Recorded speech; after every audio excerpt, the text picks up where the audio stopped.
usa ka katawhan.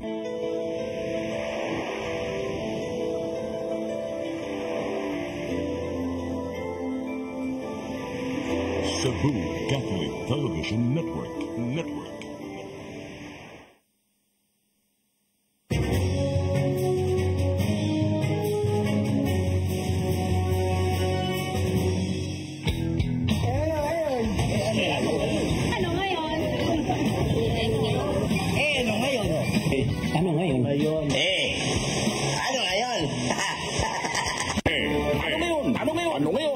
Kasama ang bagong paborito niyong tandem, Niño Bonito at Chonke Benz. Ano ngayon? Sa isang negosyo, dapat mas malaki ang kikitain kaysa malulugi.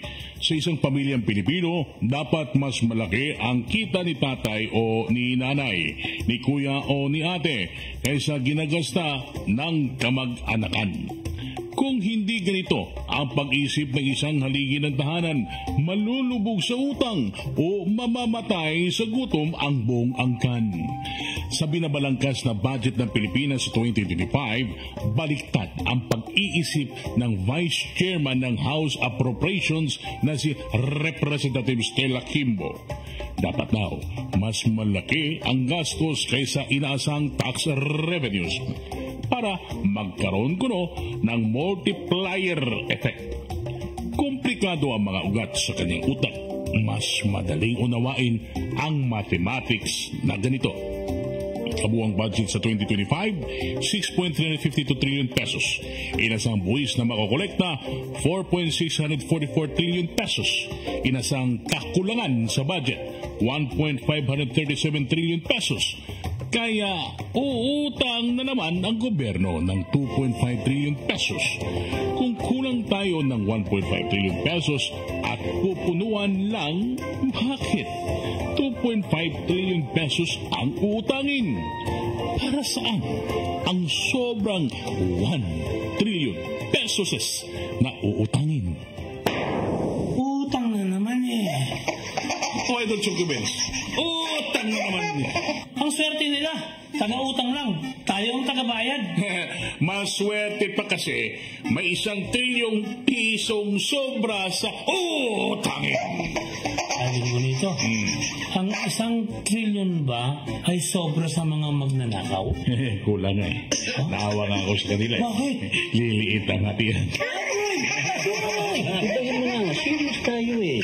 Pero seriously para saan mo talaga ang sobrang almost 1 trillion pesos na yan? Para kay Bibi. Bongbong? No, Bibi means buhaya, abuitre. Pero ang sabi naman ni Madam Q, may good idea sa sobrang gastos kaysa sa kita. Panoorin mo.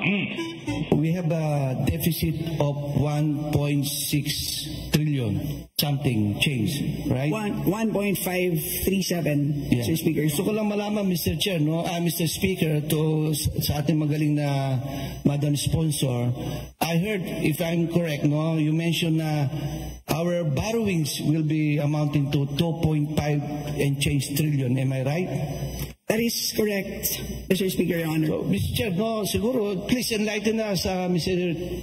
Speaker, Madam Sponsor, bakit may sobra tayong almost 1 trillion? Para lang malaman natin mga kababayan.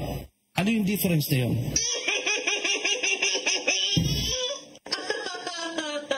So mas malaki po ang expected natin na spending kumpara sa ating kikitain. Yun ang tanong natin. So, ang tawag po natin dyan, pump priming. Yan po ay isang Keynesian principle. Matapos po ang Great Depression sa Amerika, matapos po ang World War II, nung sinabi ni John Maynard Keynes, para palaguin natin, para makabangon ang ekonomiya, ay kailangan gumastos ang gobyerno dahil merong tinatawag na multiplier effect. So, ganito rin ang konsepto, kailangan gumastos ang gobyerno sa mga programa na merong multiplier effect. Ibig sabihin, sa pisong ginagastos ng gobyerno, dapat mas higit pa sa piso ang nagiging suma total in terms of output. At dahil dyan, in the end, ay lalago tayo. So, yun ang konsepto ng pump priming. So, kumbaga, pinopromote natin ang growth when government spends. Sus Maria Josep, siya lang ang nakakaintindi ng sarili niyang paliwanag. Pinipilit kong arukin ang lalim ng utang na naman niya. Baka expected niya na matutuloy ang gera ng US versus China.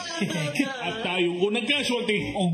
Kaya meron siyang gino-quote na principle after World War II. Napakababaw ng pagpapakalalim sa utang na naman niya. Itigil lang ang korupsyon, giginawa tayo. Naisip mo pa yun? Genius ka. Nagsisimula ang nakawan sa the house that represents the thieves. You can say that again? Sa the house That represents the thieves. Naku po, bahay ko ba naging bahay luho? Kung walang korupsyon, giginhawa tayo. Naman. Magiging edukado ang kabataan. At hindi na sila iboboto. Ay, therefore conclude ng pagdanakaw nila is justified. The good thing is, meron pa rin tayong mga matitinong mga congressman. Kaya nito, nagtatanggol ng kapakanan natin. Panoorin natin. Kailangan kasing masagot ng diretsahan at ng walang pag-aalinlangan. Diyan sa budget, isang checking napakalaki ang halaga. Ilang kababayan nating mahihirap ang mababawas natin sa kanilang bilang. Doon sana ang kailangang masagot dito. Sa bawat budget na inilalatag natin taon-taon, nasisiguro sana natin na meron tayong napapag-graduate sa kahirapan ng mga kababayan natin hanggang sila ay maubos. So kung gagayahin natin ang China, isang taon lang dapat nag-graduate na lahat sa kahirapan ng ating mamamayan. Ito yung gusto ko sanang masiguro. Ito yung gusto kong masagot ng diretso. Ang problema, hindi kami pinagtatanong.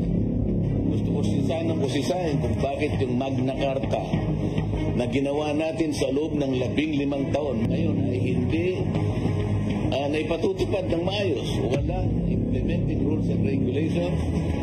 Walang listahan ng mahihirap na sila ang magiging beneficiaryo nung batas na yon. Walang ginagawa yung National Anti-Poverty Commission. Walang ginagawa ang NEDA para yung listahan na yon ay makuha natin.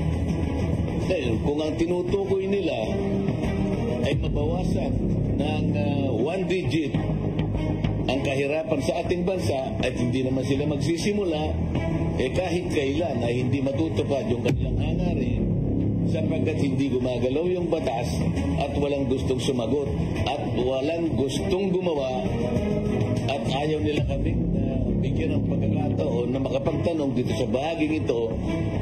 Kaya yung napaka-importante nito sapagkat ang kinakatawan nga natin ay yung mga mahihirap na kababayan dito sa ating bansa. Hindi kaya yung busa lang kaya nung nakaraan physical na hinarang tapos ang kasunod na hearing, tinanggal sa lahat ng mga kinabibilangan komite. Oo, tinanggal pati membership, tanggal siya. Kung hindi siya hinarang, lalong madidiin sa kahihiyan si Madam Q. Q as in horror. Nasa impyerno ng Pilipinas. Q as in nakabaon sa utang. Q as in questionable. Ang motibo?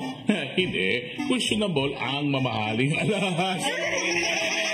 Pero naman, di naman sinusunod yung mga lasi. Q as in quick passage of budget. Nagmamadali ang mga kawatan. O di ba naman? Ano ang Q sa illegal na paggamit ng pera ng gobyerno? Ano? Q, qualified theft. Aroy! Sa dami ng magnanakaw sa Kongreso, Q as in quantity. Ano ang Q sa budget insertion? Wow! Pork barrel kiss. Ang pork barbecue masarap. Ang pork barrel Q, makatas. aroy!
baling mabundat. Sobra naman sa sarap. Eh, ano ngayon? Di baling buwakaw, ang saya naman ng buhay. Ano ngayon? Ano yan?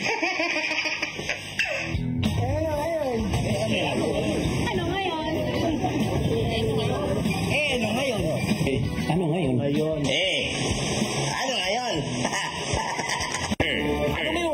Ano ngayon? Kasama ang bagong paborito niyong tandem, Niño Bonito at Chonke Benz. Ano ngayon?